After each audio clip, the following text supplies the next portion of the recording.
ایک سنار نے گلی میں ایک یتیم چھوٹے سے بچے کو گھومتے دیکھا تو سنار بے اولاد تھا، بچے کو اٹھا کے گھر لے آیا۔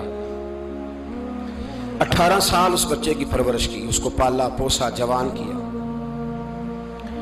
سنار کے پاس وہ دکان پہ چلا جاتا، وہ کئی دفعہ دکان پہ رہتا، کئی دفعہ گھر میں رہتا۔ ایک دفعہ وہ دکان پہ تھا، بچہ گھر تھا، 18 سال کا جوان۔ اس کی بیوی اکیلی تھی، وہ جس نے ماں بن کے پالا تھا اس نے اسی پہ حملہ کر دیا، اس کا بازو بری نیت سے تھاما۔ بیوی چیخی، تھوڑی دیر گزری تو وہ نوجوان پیروں میں بیٹھ گیا، کہنے لگا اماں پتہ نہیں مجھے کیا ہوا۔ شام کو سنار آیا، بیوی چیخنے لگی، چلانے لگی، کہنے لگی آج عجیب بات ہوئی، جس کو میں نے جگر کا خون دے دے کے پالا اسی نے گندی نظر ڈالی۔ سنار محو حیرت ہے، بیوی کا خیال تھا کہ لاٹھ اٹھائے گا، ڈنڈا اٹھائے گا، نوجوان کو مارے گا، لیکن وہ رونے لگ گیا۔ اس نے کہا آج اس نے میرا بازو تھاما ہے، جانے کیا کیا ہے۔ پریشان ہونے لگ گیا، سجدے میں گر گیا، کہا تو بتاتا کیوں نہیں؟ تو وہ سنار کہنے لگا اس کی غلطی نہیں، 18 سال کے بعد آج مجھ پر بھی شیطان سوار ہوا تھا۔ ایک عورت آئی تھی، وہ اپنے بازوؤں میں چوڑیاں پہننا چاہتی تھی تو میں نے بھی گندی نظر سے ہاتھ ڈالا تھا، رب کریم نے مجھے فوراً اس کی سزا دی۔ جن کے گھروں میں بیٹیاں ہوتی ہیں ان کی نظریں گندی نہیں ہوتی، جو بیٹیوں کے باپ ہوتے ہیں، جو بہنوں کے بھائی ہوتے ہیں، ان کی نظریں گندی۔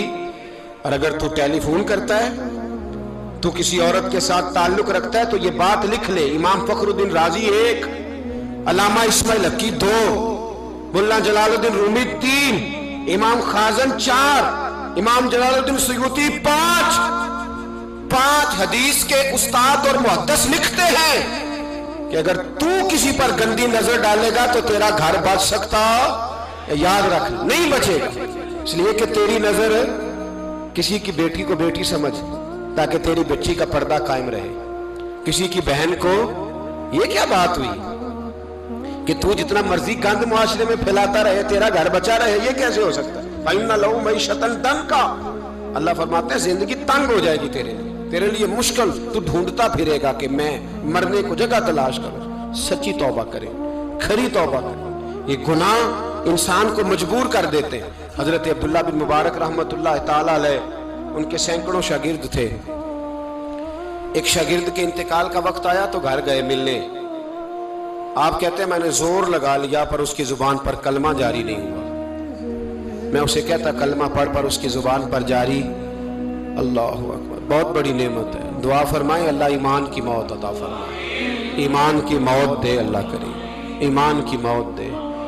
ایسے بھی لوگ دیکھے ہیں، مسجد نبوی ہے، رسول اللہ کا شہر ہے، سر سجدے میں ہے، روح پرواز کر گئی، روح پرواز۔ کتنا نصیبوں والا ہے، کتنا نصیبوں والا ہے کہ مسجد نبوی میں سر سجدے میں رکھا ہے اور اللہ تبارک و تعالیٰ نے محبوب کے قدموں میں موت عطا فرمائی۔ تو حضرت عبداللہ بن مبارک کہتے ہیں میں نے اس کو کہا کلمہ پڑھ تو اس کی زبان پہ جاری نہیں ہوتا۔ میں بار بار کہتا تو وہ منت کرتا، کہتا حضور میں کوشش کرتا ہوں جاری نہیں ہوتا۔ فرماتے میں پریشان ہو کے اٹھا، ابھی میں دروازے پہ پہنچا تھا اس نے چیخ ماری اور روح پرواز کر گئی۔ بچے رونے لگے، بیوی رونے لگی، تو میں نے اس کی بیوی سے کہا کہ یہ جرم کیا کرتا تھا، اتنا بڑا پاپی پہ کلمہ جاری نہیں ہوا۔ اس کی زوجہ کہنے لگی حضرت جی 2 گناہ تھے اس کے، ایک تو یہ شراب کا عادی تھا، روکتی تھی باز نہیں آتا تھا، اور دوسری بات یہ کہ یہ اپنی اماں کا نافرمان تھا، وہ 2 گلیاں چھوڑ کے رہتی ہے، یہ کبھی ملنے نہیں گیا تھا، اس بوڑھی کا کلیجہ اس کی طرف سے بڑی تکلیف میں تھا۔ تو حضرت عبداللہ بن مبارک کہنے لگے جا تو بھی دعا کر، اس کی ماں کو بھی کہہ دعا کرے کہ یہاں تو یہ کلمہ نہیں اسے نصیب ہوا، اللہ کرے اللہ آخرت کی منزلیں اس کی بہتر فرما دے۔ میرے بھائی ایسے گناہ، حضرت مالک بن دینار نے توبہ کی انہوں نے۔ کس طرح؟ فرماتے میں نشے کا عادی تھا، کسی نے مجھے کہا کہ بطور دوائی شراب پی لو تو میں نے پی لی، نشے کا عادی تھا، شراب پیتا تھا۔ اللہ تعالیٰ نے بڑی منتوں اور کوششوں کے بعد، منتوں کے بعد ایک بیٹی عطا فرمائی، وہ بھی 2.5-3 سال کی ہوئی تو پردہ کر گئی۔ کہتے میں اس کی قبر پہ بیٹھ کے گھنٹوں روتا، شراب کا عادی تھا۔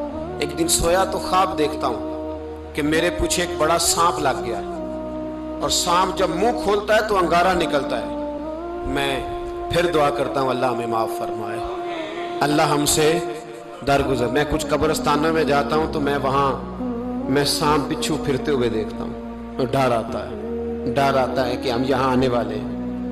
یہ لوگ کہہ رہے ہیں کہ تمہاری تیاری ہے، کسی وقت بھی اعلان ہو جائے گا کہ چلو بھائی چلو، فلاں صاحب کا جنازہ ہے، اٹھو۔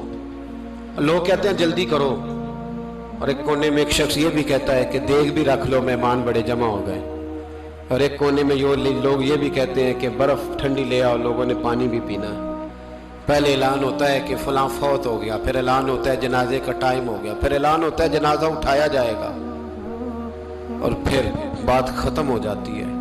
پھر کل من علیہ فان، پھر کوئی نہیں پوچھنے آتا، ختم ہو گئے، قصہ ہی ختم ہو گیا، ان لوگوں کی کہانی مٹ گئی، ختم ہو گئے، بڑے بڑے کج کلا، کوئی پوچھنے والا نہیں۔ موت کا راج ہے، راج ہے موت کا راج، موت راج کرتی ہے بس، اور کسی کا راج نہیں، وہ راج کرتی ہے، جدھر جاتی ہے اسی کا راج ہے، راج کر رہی ہے۔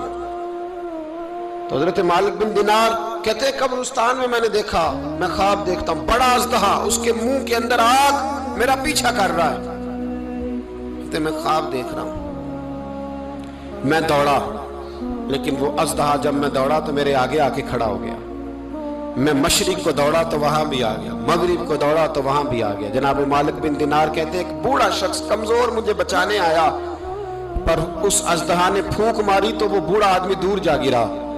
کہتے میں چیختا تھا، چلاتا تھا، ایک پہاڑی پہ میں بھاگا گیا تو وہاں مجھے میری بیٹی ملی، مجھے فوت ہو گئی۔